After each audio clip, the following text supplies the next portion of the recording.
Good morning students. NTA కొత్తగా updated notification అని చెప్పేసి ఒకటి రిలీవ్ చేసింది. ఇదేంటంటే మనకి రేపు అక్టోబర్లో ఫైనల్ నోటిఫికేషన్ రిలీజ్ అవుతుంది.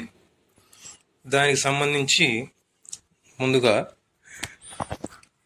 మీరు ఏమేమి సర్టిఫికెట్స్ కావాల్సినటువంటి రిక్వైర్మెంట్స్ అప్డేట్ చేసుకోవాలో ఈ నోటిఫికేషన్లు ఇచ్చారు. దాన్ని మీకు నేను పీడిఎఫ్ వాట్సాప్ గ్రూప్లో పెడతాను. ఒకసారి ఏమేమి అప్డేట్ చేసుకోవాలో చూసుకోండి. దీంట్లో ఇది నోటిఫికేషను. ఈ నోటిఫికేషన్లో మీరు కనుక అబ్జర్వ్ చేస్తే ఈ నోటిఫికేషన్ ఒకసారి అబ్జర్వ్ చేయండి అమ్మా. దీంట్లో మనకి 3 పార్ట్లు. జనరల్గా ఏంటంటే national testing agency will be conducting the examination 2026 session 1 January and session 2 April 26. అంటే ఒక సెషన్ ఏమో జనవరిలో జరుగుతుంది, ఒక సెషన్ ఏమో ఏప్రిల్లో జరుగుతుంది. Okay, so the online applications for joint entrance examination 26 will be available in the NTA website in the month of October. అక్టోబర్లో మనకి ఫస్ట్ వీక్లో మేబీ నోటిఫికేషన్ రిలీజ్ చేయొచ్చు.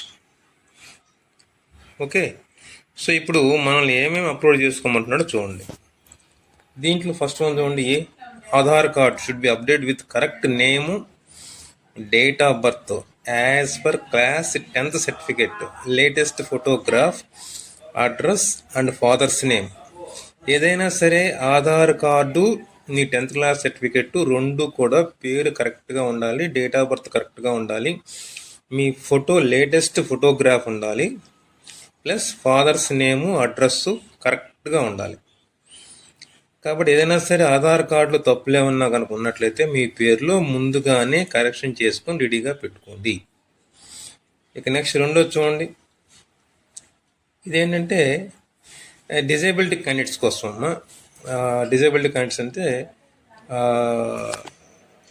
ఫిజికల్లీ హ్యాండిక్యాప్డ్ పర్సన్స్ ఎవరైతే ఉంటారో సో వాళ్ళకి ఇది యూడిడి అనేది వర్తిస్తుంది. సో కాబట్టి ఇది వాళ్ళకి వర్తిస్తుంది.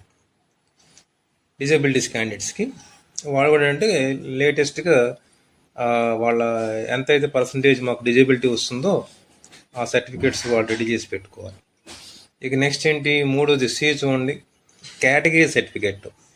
కేటగిరీ సర్టిఫికేట్ అంటే ఎవరెవరు ఈడబ్ల్యూసి కానీ, ఎస్సీ కానీ, ఎస్టీ కానీ, ఓబీసీ కానీ, ఎన్సిఎల్ కానీ, ఇది లేటెస్ట్గా తీసుకొని ఉండాలి.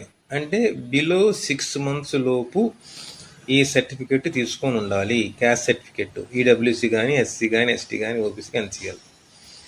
సో కాబట్టి ఈ Aadhaar card plus category certificates ఈ 2 రెడీ చేసి పెట్టుకోండి. డిజేబిలిటీస్ క్యాండిడేట్స్ ఎవరైనా ఉంటే వాళ్ళు కూడా ఆ సర్టిఫికేట్ని అప్డేట్ చేసి పెట్టుకోండి, లేటెస్ట్గా ఉండాలి ఏదైనా సరే. కాబట్టి క్యాస్ట్ సర్టిఫికెట్ లేటెస్ట్గా ఉండాలి, ఆధార్ అప్డేషన్ కరెక్ట్గా ఉండాలి. 10th క్లాసులో పేరు ఎలా ఉందో అలాగే ఉండాలమ్మా, ఏమాత్రం మారడానికి వీలు లేదు. ఏమాత్రం మర్చిపోండి. డేట్ ఆఫ్ బర్త్ అంటున్నాడు, కరెక్ట్ నేమ్ అంటున్నాడు, అటు latest photograph, address, father's name ఇవన్నీ కరెక్ట్గా ఉండాలి. అర్థమవుతుందా?